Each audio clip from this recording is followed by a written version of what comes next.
زبور 104۔ اے میری جان، تو خداوند کو مبارک کہہ۔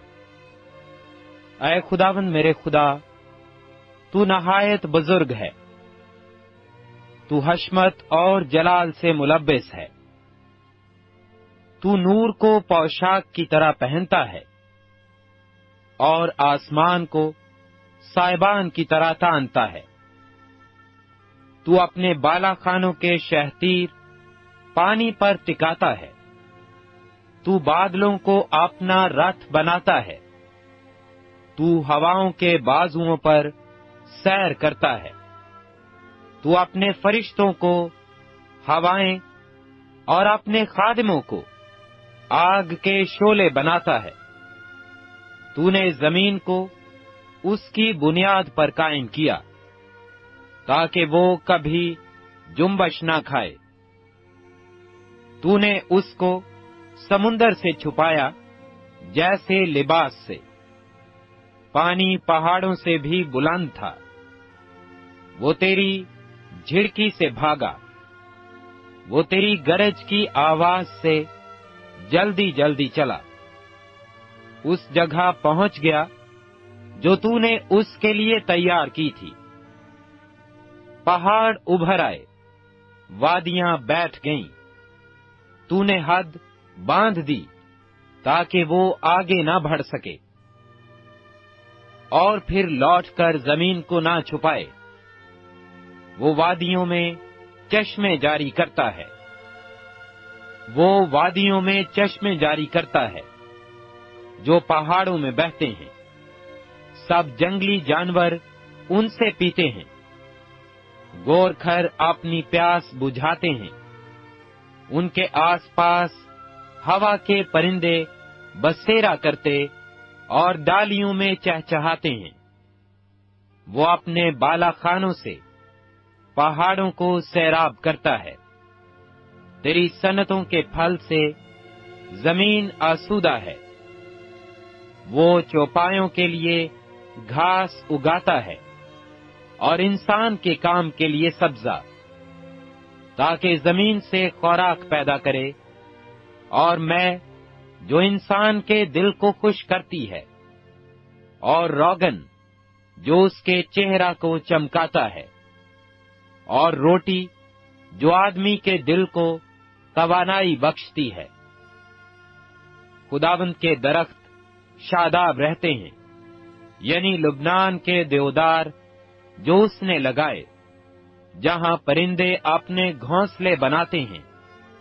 صنوبر کے درختوں میں لکک کا بسیرا ہے۔ اونچے پہاڑ جنگلی بکروں کے لیے ہیں۔ چٹانیں صافانوں کی پناہ کی جگہ ہیں۔ اس نے چاند کو زمانوں کے امتیاز کے لیے مقرر کیا۔ آفتاب اپنے غروب کی جگہ جانتا ہے۔ تو اندھیرا کر دیتا ہے تو رات ہو جاتی ہے، جس میں سب جنگلی جانور نکل آتے ہیں۔ جوان شیر اپنے شکار کی تلاش میں گرجتے ہیں اور خدا سے اپنی خوراک مانگتے ہیں۔ آفتاب نکلتے ہی وہ چل دیتے ہیں اور جا کر اپنی ماندوں میں پڑے رہتے ہیں۔ انسان اپنے کام کے لیے اور شام تک اپنی محنت کرنے کے لیے نکلتا ہے۔ اے خداوند، تیری صنعتیں کیسی بے شمار ہیں۔ تو نے یہ سب کچھ حکمت سے بنایا۔ زمین تیری مخلوقات سے معمور ہے۔ دیکھ، بڑا اور چوڑا سمندر، جس میں بے شمار رینگنے والے جاندار ہیں، یعنی چھوٹے اور بڑے جانور۔ جہاز اسی میں چلتے ہیں، اسی میں لویاتان ہے، جسے تو نے اس میں کھیلنے کو پیدا کیا۔ ان سب کو تیرا ہی آسرا ہے، تاکہ تو ان کو وقت پر خوراک دے۔ جو کچھ تو دیتا ہے یہ لے لیتے ہیں۔ تو اپنی مٹھی کھولتا ہے اور یہ اچھی چیزوں سے سیر ہوتے ہیں۔ تو اپنا چہرہ چھپا لیتا ہے اور یہ پریشان ہو جاتے ہیں۔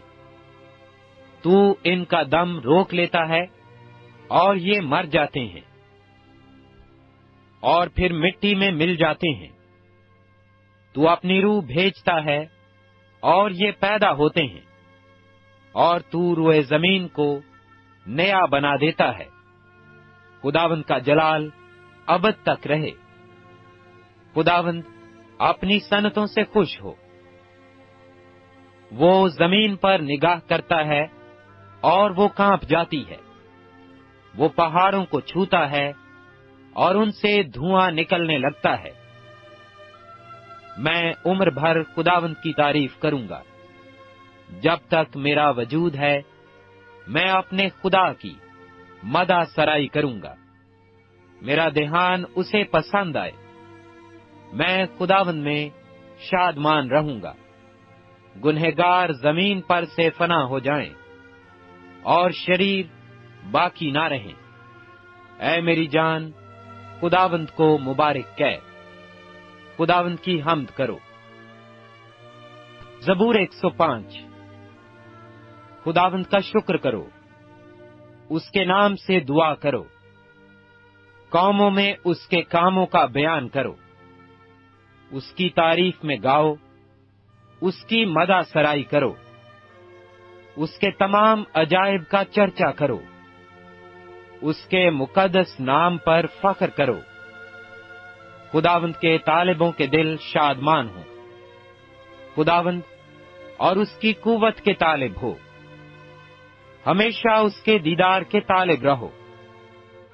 ان عجیب کاموں کو جو اس نے کیے، اس کے عجائب اور منہ کے احکام کو یاد رکھو۔ اسے اس کے بندے ابراہیم کی نسل، اے بنی یعقوب اس کے برگزیدو۔ وہی خداوند ہمارا خدا ہے، اس کے احکام تمام زمین پر ہیں۔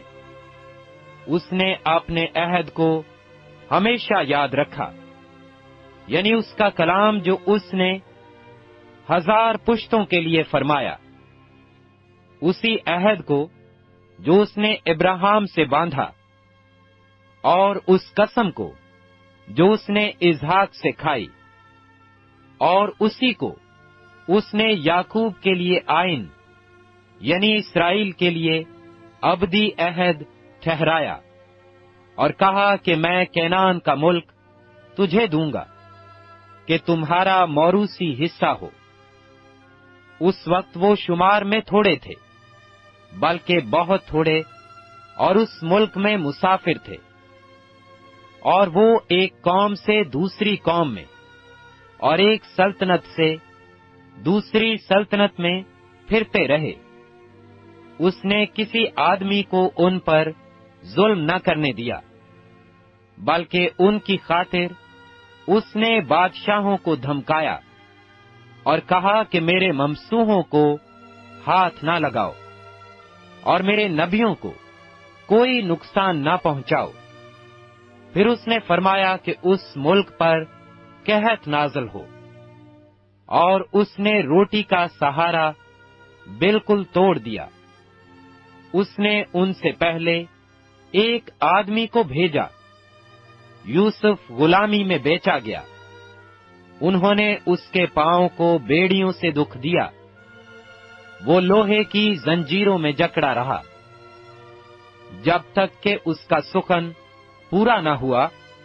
خداوند کا کلام اسے آزماتا رہا۔ بادشاہ نے حکم بھیج کر اسے چھڑایا۔ ہاں، قوموں کے فرما روا نے اسے آزاد کیا۔ اس نے اس کو اپنے گھر کا مختار اور اپنی ساری ملکیت پر حاکم بنایا، تاکہ اس کے امرا کو جب چاہے قید کرے اور اس کے بزرگوں کو دانش سکھائے۔ اسرائیل بھی مصر میں آیا اور یعقوب حام کی سرزمین میں مسافر رہا، اور خداوند نے اپنے لوگوں کو خوب بڑھایا اور ان کو ان کے مخالفوں سے زیادہ قوی کیا۔ اس نے ان کے دلوں کو برگشتہ کیا تاکہ اس کی قوم سے عداوت رکھیں اور اس کے بندوں سے دغا بازی کریں۔ اس نے اپنے بندہ موسیٰ کو اور اپنے برگزیدہ ہارون کو بھیجا۔ اس نے ان کے درمیان معجزات اور حام کی سرزمین میں عجائب دکھائے۔ اس نے تاریکی بھیج کر اندھیرا کر دیا، اور انہوں نے اس کی باتوں سے سرکشی نہ کی۔ اس نے ان کی ندیوں کو لہو بنا دیا اور ان کی مچھلیاں مار ڈالیں۔ ان کے ملک اور بادشاہوں کے بالاخانوں میں مینڈک ہی مینڈک بھر گئے۔ اس نے حکم دیا اور مچھروں کے غول آئے، اور ان کی سب حدود میں جوئیں آ گئیں۔ اس نے ان پر می کی جگہ اولے برسائے، اور ان کے ملک پر دہکتی آگ نازل کی۔ اس نے ان کے انگور اور انجیر کے درختوں کو بھی برباد کر ڈالا، اور ان کی حدود کے پیڑ توڑ ڈالے۔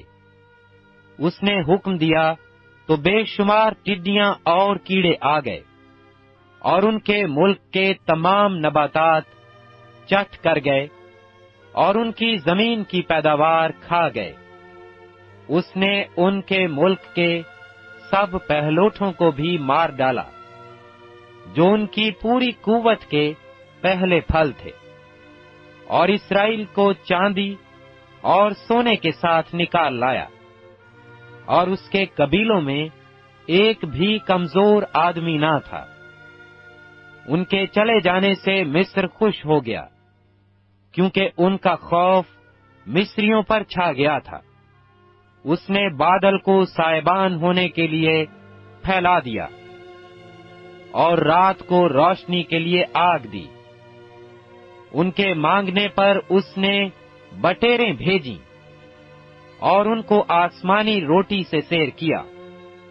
اس نے چٹان کو چیرا اور پانی پھوٹ نکلا، اور خشک زمین پر ندی کی طرح بہنے لگا، کیونکہ اس نے اپنے پاک قول کو اور اپنے بندہ ابراہیم کو یاد کیا، اور وہ اپنی قوم کو شادمانی کے ساتھ اور اپنے برگزیدوں کو گیت گاتے ہوئے نکال لایا۔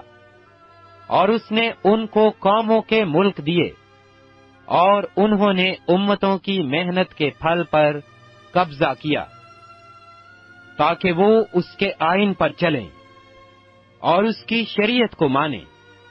خداوند کی حمد کرو۔